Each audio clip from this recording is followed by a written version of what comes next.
nananahimik.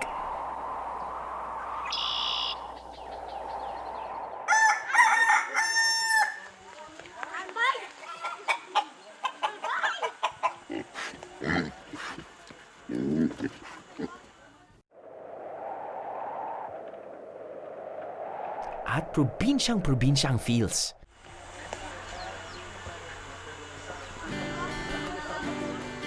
Dalawang oras lang na biyahe, makakatakas ka na sa ingay ng Maynila. Patungo sa destinasyon natin ngayong gabi. Biyaheros, huwag na masyak! This is Tarlac!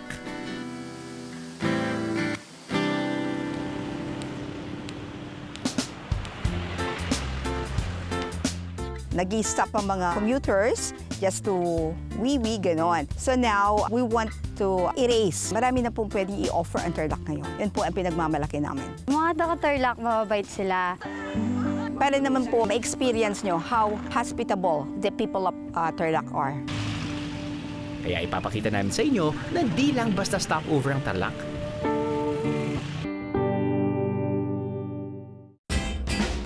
Dahil marami itong pinagmamalaking produkto. Kayo po yung sinasabi nilang walis king.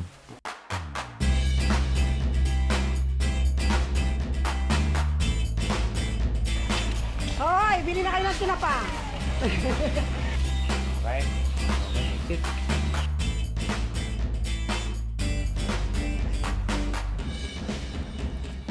Initial smell ko is, uy, parang bumili ka ng sapagita sa kalye. Inamoy mo. Dagdagan pa ng exciting adventures.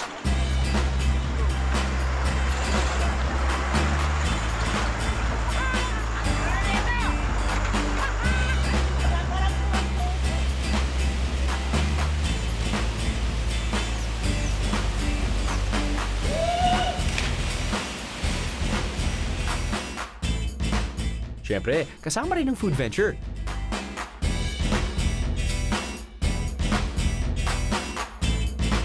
Nag-stuck sa manang ako eh. Siguradong sa episode na to, mapapasabi ka ng... Ano pa lang dito sa Tarlac?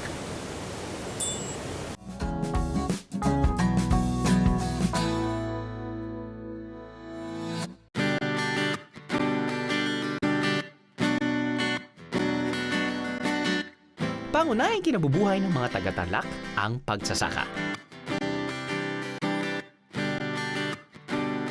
Palay at iba pang tanim gaya ng gabi at luya ang itinatanim sa matabang lupa na to, na parte pa rin ng Central Luzon. Pero dahil nga sa tag-ulan ngayon at kakatapos lang ng ani, may alternatibong produkto sa mabundok na parte ng San Clemente, Tarlac.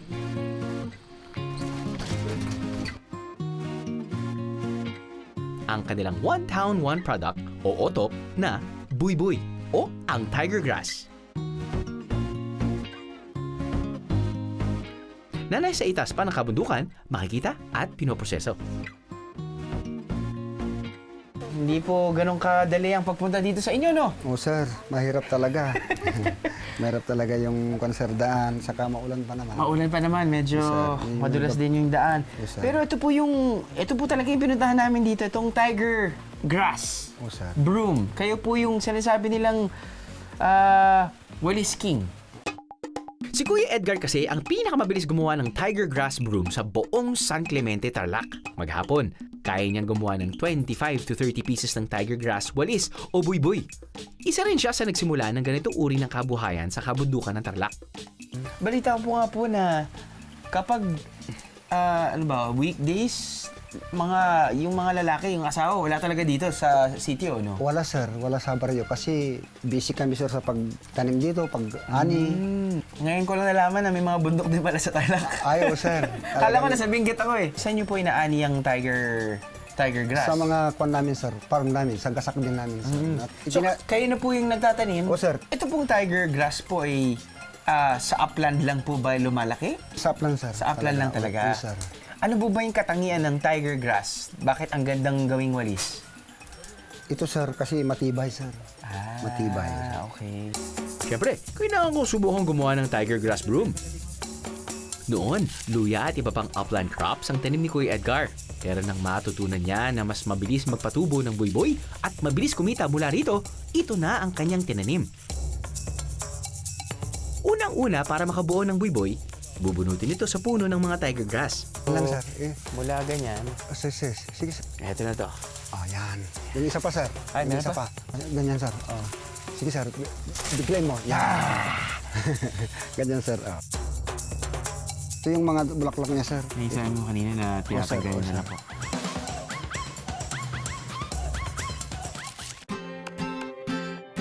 At pag natuyo na ang mga tiger grass na napitas, saka ito pagsasama-samahin gamit ang bundle o bugkos.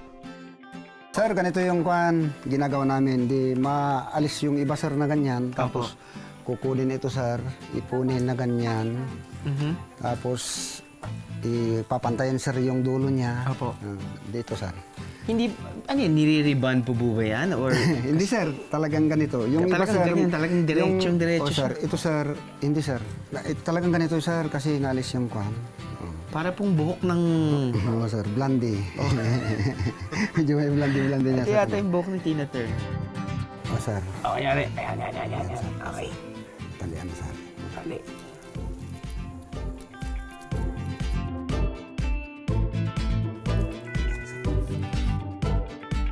Siyempre, sinubukan ko na rin magtali at gumawa nito. Malakap tali, Rumidya.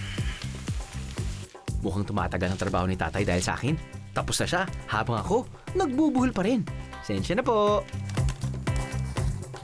Pagkatapos nito, ay yung na, sir, yung lagyan ng alambre, sir.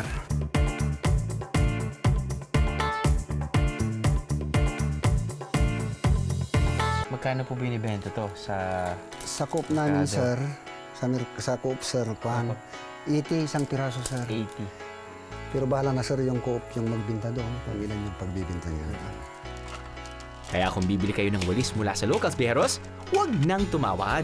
Tingnan nyo naman ang effort at craftsmanship sa paggawa nito. Woo! Mahirap siya, guys. 100% handmade na, made with love pa. Wala po kaming ginawa sa anak nyo!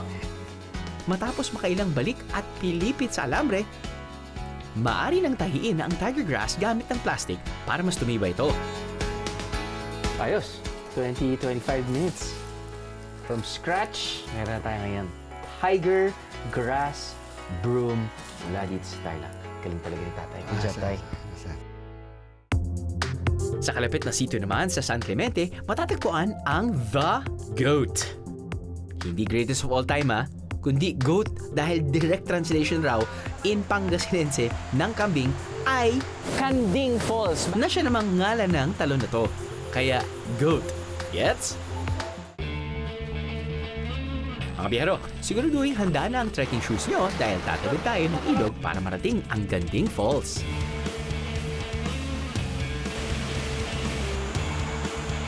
Finally, after a 30-minute trek through mga talahiban at mga river crossings, sakto lang naman, no? Dito tayo ngayon sa Kanding Falls. Bakit Kanding? Dahil apparently, it's kambing kapag Pangasinense. Dahil sa mismo opening daw, maraming mga kambing. Pwede mo bang mag-swimming dito? Why not? Here, probably not. Kasi pwedeng may chance ang mag-slide to your death. Pero pag dito sa larger pool area, feeling ko pwede naman. Medyo may konting, medyo hindi naman super hostile yung tubig, no? But it's strong enough to push you downstream. Ano pa lang dito sa Tarlac? Ang sarap lang tumambay. Pero syempre, di pwede tambay-tambay lang.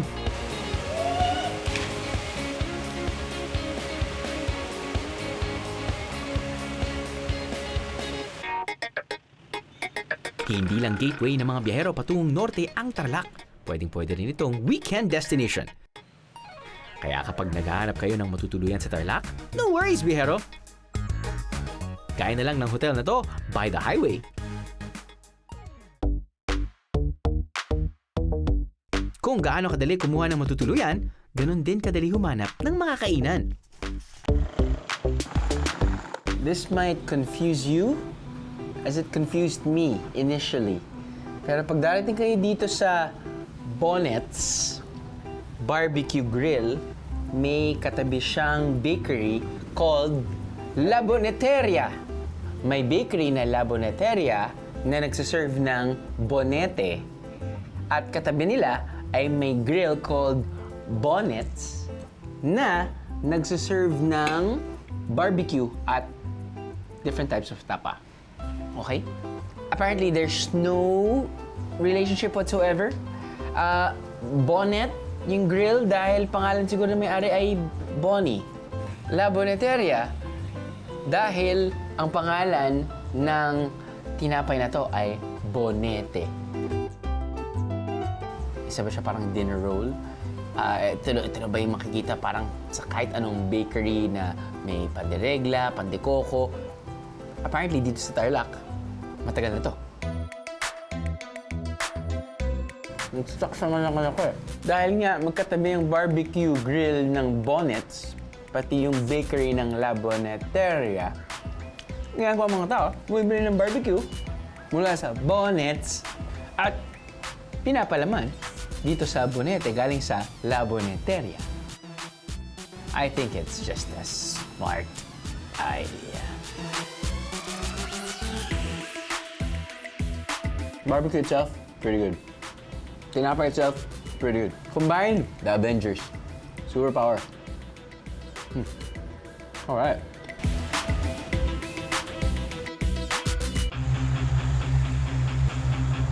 On this side of Tarlac, it's action-packed. Ito kasi ang trail papuntang Pinatubo via 4x4. Trekking to Mount Pinatubo. Mount Pinatubo is in Botolan, Zambales, but until now, we claim the best gateway. We have the best gateway. Sa halagang 3,000 pesos for a group of 5, you'll definitely have an unforgettable off-road adventure. Pero kung gusto nyo naman nagmamaneho gaya ko, make sure na marunong kayong magmaneho ng 4x4 at dala nyo ang inyong lisensya. Bukod sa exciting activities at gusto nyo pa ng isang makabuluhang adventure, sumali sa mga volunteer na tumutulong sa mga katutubong Aita sa mga kabundugan ng Tarlac. Yung ating mga katutubo, kami po ang pinakamaraming katutubo dito sa province of Tarlac. Sa lahat po ng community sa ng Kapas, bali 32 po sila, 32. Dito po sa amin yung nasasakupan ng Barangay Santa Juliana. Sa katunayan, isang NGO ang tumutulong sa malaking komunidad ng Aita, ang Project Liwanag. Nagsimula bilang isang proyekto sa Ateneo de Manila University ang pagbibigay ng saya at tulong sa mga katutubo rito sa Kapas. Kasama na riyan ang pagbibigay ng ilaw sa kanilang mga tahanan sa pamamagitan ng solar-powered lights. Dito sa Pagmimihasay, 13 Kaita community, dito dadaan ka sa maraming ilog, no, hanggang minsan lampas Bewang. Napakahirap, no? Pero sabi nga nila, kung ginusto mo naman at ikay makakatulong, makapagsilbi, no, sa ating mga kapwa katutubo, hindi na namin iniinda, hindi na namin iniisip yung hirap na yun. Hindi naging madali sa umpisa ang kanilang layunin dahil bukod sa malayo ang komunidad ng mga katutubo, umaasa lang sila sa mga donasyon ng malalaking kumpanya at tulong na rin ng ibang NGO. Alam mo, naantig yung puso ko doon sinabi sa isang matandang katutubo, isang elder galing sa Sitio Yangka. Ang sabi niya ganyan sa amin, alam mo sir, hindi naging bahagi ng kulturang katutubo ang mabuhay sa dilim. So sabi namin ganon, tayo sa baba, iniisip natin nakakasira tayo pag binibigyan natin sila ng bagong teknolohiya. Pero para sa kanila, hindi rin pala ganun yung pagtingin. At mula 2015, may 8 komunidad na ng mga Aita ang nabigyan ng ilaw tuwing gabi. Kung umaakyat yung mga anak namin na nag-aaral, gusto nila magsusulat kung gabi, ay madilim po. Pero ngayon po, talagang nagsusulat po kasi maliwanag pong. Papasalamat kami po, madam, kasi dumating po sila sa amin. Plano, no, namin ng Project Liwanag sa Kasama namin dito yung People's Organization, yung Pagmimiha Aita Federation ng Aita Abilen at Aita Hungoy Tribes at ang Labay Ko ng Aita Magansi Tribe, ay mapailawan lahat ng pamayanan, no, dito sa kabundukan. So ngayon, hinihintay lang namin matigil yung tag-ulan. Nakaplano na kami na 3 at 4 pang community bago matapos ang taon, no, mapailawan.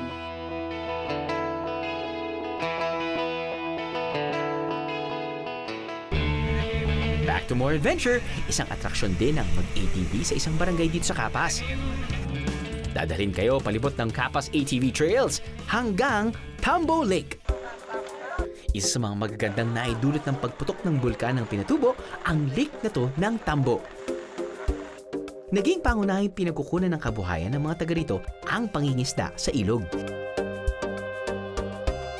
Pero may dati na pong isda ito. Ah, okay.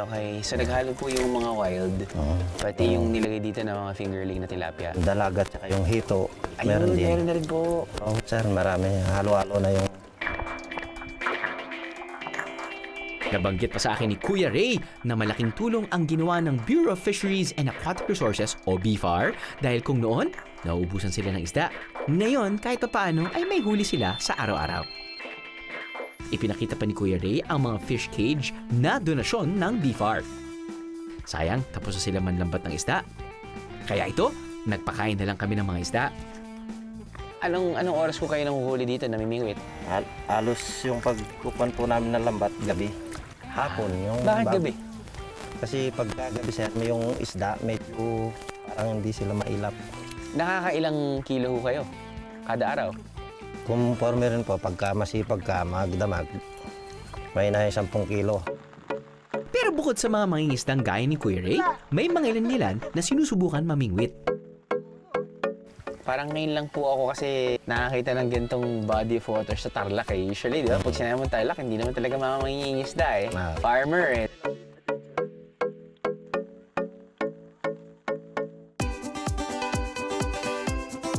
Siyempre di naman pwedeng umuwi ng walang pasalubong! Samot-sari rin ang mga tradisyonal kakanin na maaari niyong maiuwi.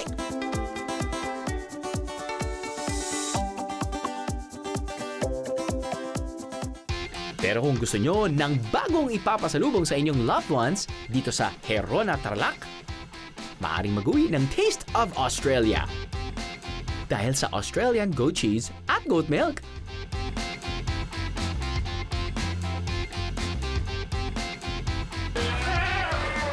Mga Anglo-Nubian, Boer, saka sa Anen po.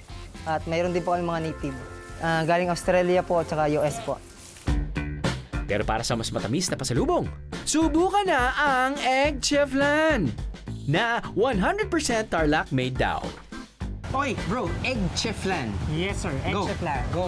So, ito po yung syringe. Gagamitin natin siya para matanggal natin yung egg white at yung egg yolk sa loob ng itlog. Of course, para makagawa ng leche flan, kailangan kasi paghiwalayin ang puti sa dilaw. May laban tong itlog na to. So, pagsasama-samahin natin lahat ng ingredients. Alright. So, yung egg yolk. Ito yung condensed milk. So, sino yung nakaisip nito, bro? Nag-start ito noong college kami. Meron kaming subject na product management. So, Okay. ito yung pinisent namin mababarkada. Ito naman yung evaporated milk. Ayan. Tapos, imimix lang natin. Maaari nang ihalong lahat ng ingredients kasama ang lemon juice. So, habang minimix natin siya, at least 5 minutes. So, itong mixture natin na gagamitin natin para ilagay naman dito sa walang laman. So, walang laman. Yes. Ibabalik naman via syringe ang egg mixture sa loob ng empty eggshell. Then steam for 15 to 20 minutes. Ito na yan. Ito na yung produkto nyo. Alright. Nice. Then, ready to eat na siya. Balas yung leche flan, ah. Ang okay kasi sa kanya, ganda ng presentation. Pati madaling baunin, I guess. Nice. Yung nakailangan ng yung stainless steel oval containers. Lanera, ano? Lanera, yes. Nice. So, ito na mismo yung packaging natin, yung eggshell. Nice, bro. Good job.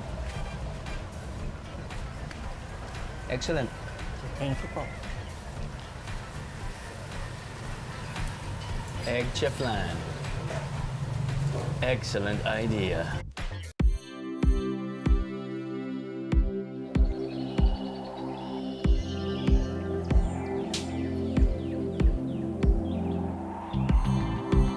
Sa Kapas Tarlac, hindi ang produkto ang sikat, kundi ang monumento.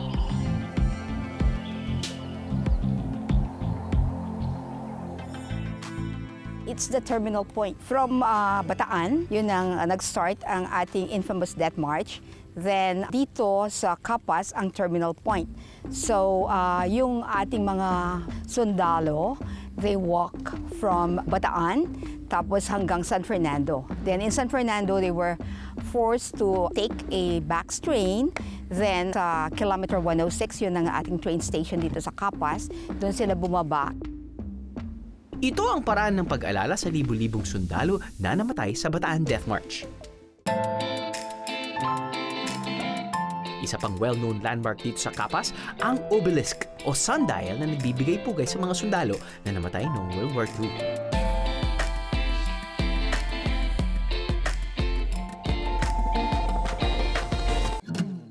Another town, another one town, one product.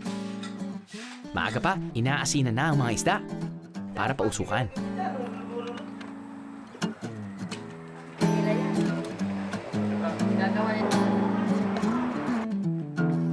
Dito sa bayan ng Talaga, talaga nga, talaga! Nung bata pa ako, kwento ng mga matatanda, kaya tinawag na Talaga dahil maraming balon. Kaya ang balon sa Kapampangan, Talaga. Yes, Bijeros, you heard it right. Dahil sa mga balon o well, nanggaling ang pangalan ng lugar na to. At ang bambato naman ng Talaga ay ang tinapa. Talagang tinapa. Yung gawang talagang tinapa, masarap. Iba yung lasa. Tsaka malis ang pagkagawa. Sikat yung Talaga dahil sa mga tinapa. Unang pinupuntahan nila, pag narinig na nila yung Talaga, sasabihin nila, doon ka nakatira, so marami doon tinapa. Dito na kasi sila nabuhay sa pagtitinapa. So usually po, yung mga tatay namin, yung mga tao dito, lahat galing sa tinapa. Oo, anak ng tinapa, tapos lumaki sa tinapa.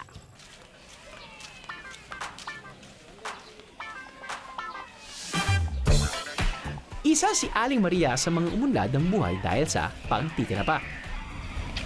Hoy, bili na kayo ng tinapa! Mary had a tinapa. Ma'am, kamusta po? Eto. Balita namin talagang dahil sa tinapa business nyo na sinimulan nyo ilang years ago? Ay, 13 years lang ako. 13 years Oo, po. pinapatong ako sa banyera para lalaki ako at nakaupo. Ganyan, nagtitinda ako sa daan.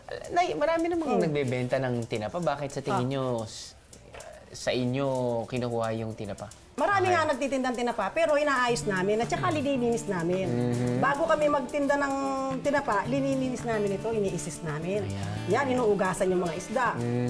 Pagkatapos namin ugasan, may asin, lalagyan namin ng asin sa itaas bago nila ilaga. Okay. Yung usually, isang klaseng isda lang po yung Hindi. Ay, ba? Hindi. Meron kaming bangos. Okay, may bangos. May tilapia. May tilapia. May tamban. Okay. Meron kabasi. Okay. Oh, at saka yung salinas. Alam mo, sikat na sikat talaga yung Talaga. Kahit saan. Yung mga Cavite, tsaka yung mga ano, tinapang Talaga pa rin ang gusto Talaga? nila. Oo, talaga. Talaga? Totoo yun. Walang sinungaling yun talaga. Totoo yun. Oo, tumanda na ako sa tinapa. Wow. Magsi-60 na ako. Oo, napatapos ko na yung mga anak ko. Dahil sa negosyo na to, ano na po yung nakamit nyo? Ano na po yung... Awa ng Diyos. Ayan, Hindi ayan. naman sa pinagmamalaki.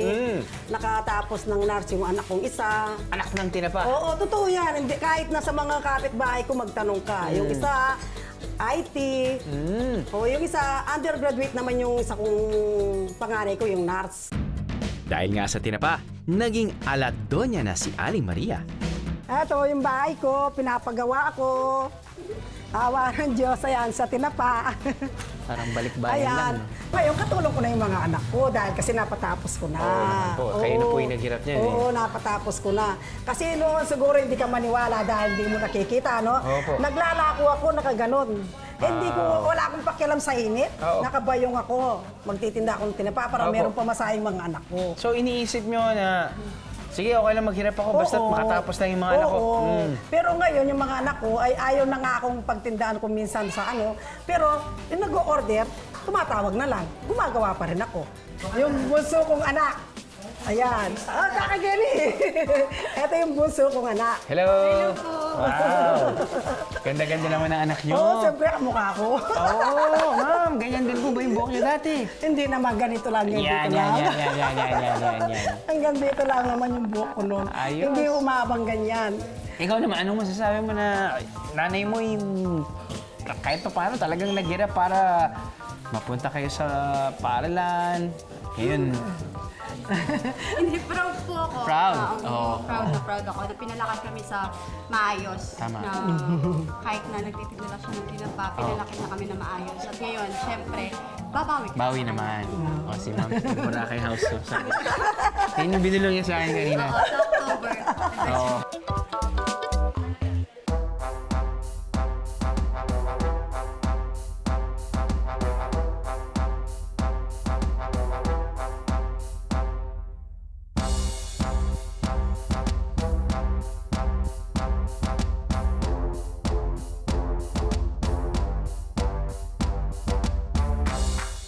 Ano now, guys? Dito sa Anao, isang maliit na bayan din sa Tarlac, Pansit Canton naman ang pambato. Nariyan ang Malunggay Pansit Canton. At Malunggay Crispy Pansit.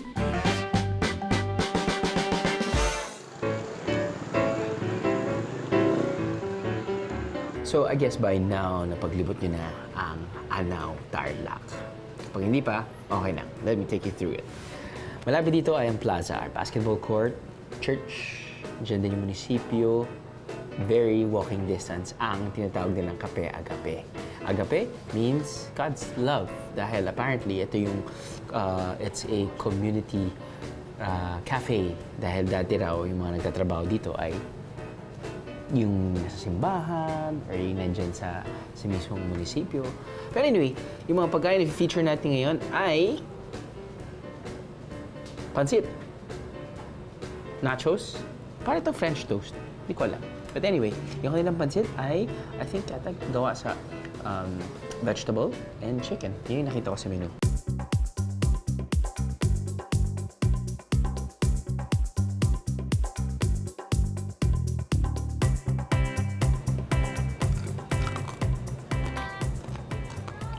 Calamares.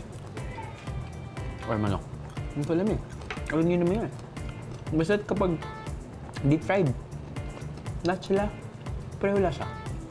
At yung lasa niya, yung sarap. Oh. So, may mga tao gustong pansit nila ay malambot, soggy. May mga iba gusto parang kumakain sila ng chichirya. At ito yun, kapag hinahanap nyo.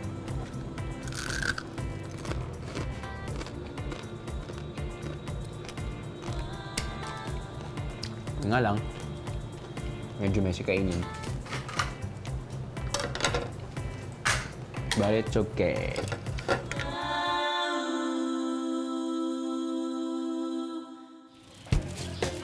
Para naman ma-refresh after all that eating sesh, how about a little flower power?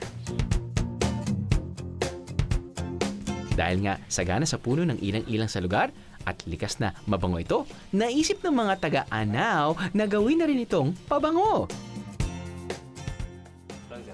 Okay, kuya. So, segregation tayo ngayon. Yes, sir. Yan. Ano yung kailangan nating piliin? Tatanggalin po natin sir yung mga green kasi Green. hindi po siya matured. Ang maiwan po yung kulay dilaw. Color dilaw. Pati yung medyo parang Nangingitim na po. nangingitim na. Yes sir. Yan po. Yan ang segregation. Mano-mano talaga. Yes sir. Yan sir. Pero kahit yung medyo luma na, mabango pa rin eh, no? Opo, bang pa rin yan. Well, hindi na nga pala mabango. Sorry. Naghalo-halo na yung bango. Pero itong medyo luma na, iba na yung amoy.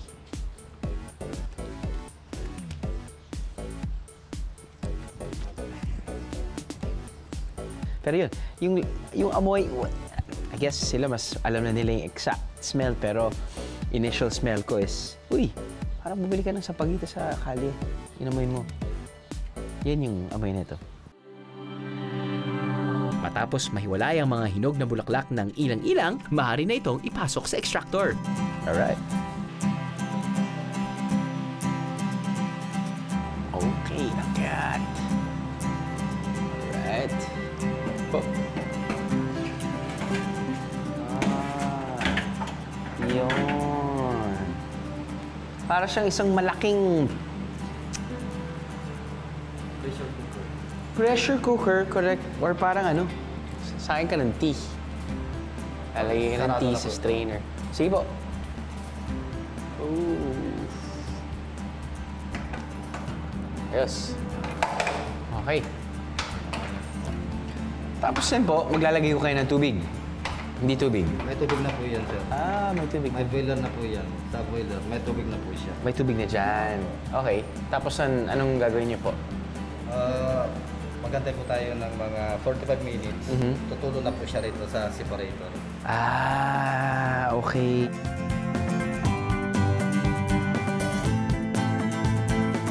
Ito po, umaakyat na po yan. Paakyat. Tapos, mamaya po, pag nakarating na po sa dulo, may separator na po tayo. Ah, Doon po natin nilalagay ang oil. Okay.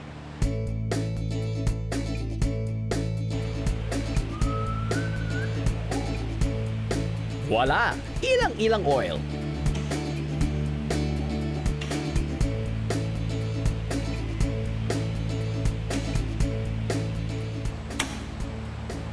Fermented.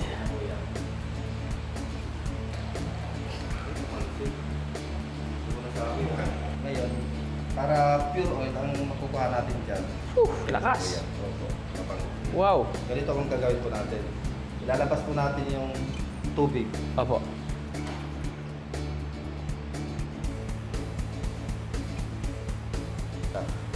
Wow. Yan, force extract po yan. Pure.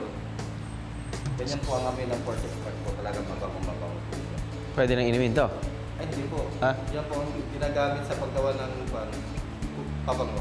Habang sabon, pwede rin.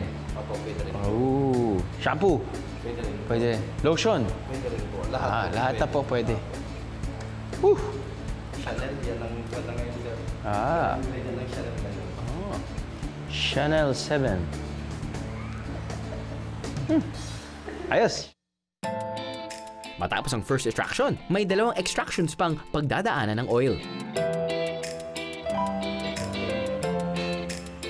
At saka ito isasalin sa mga test tube gaya nito.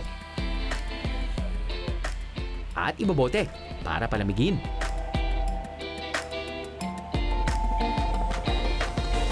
Tapos nun, kapag lumamig na po, Pa-process po namin for perfume. Iahalong ilang-ilang oil kasama ng iba pang perfume additives. At lalagyan ng pangkulay at konting alcohol.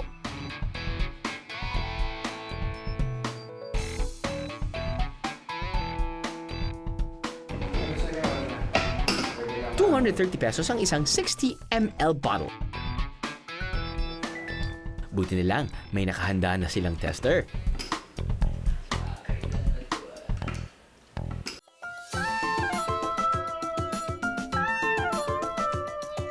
Introducing Anaus Finest Scent. Mapapasa kamay mo na. Ilang-ilang perfume.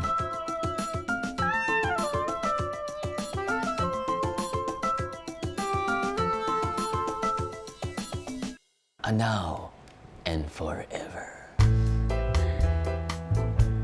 Also available, Brian Ilang Ilang Perfume for Men. Yan talaga yung style. Pwede ba akong sububok? Hindi ba? Hindi, sir. No? Yun. Pati I'm sure pag yung alam mo yung perfume na hindi mo pwedeng amuyin kagad eh. Astig. Brian Agoncillo. Ay, laki lang, sorry.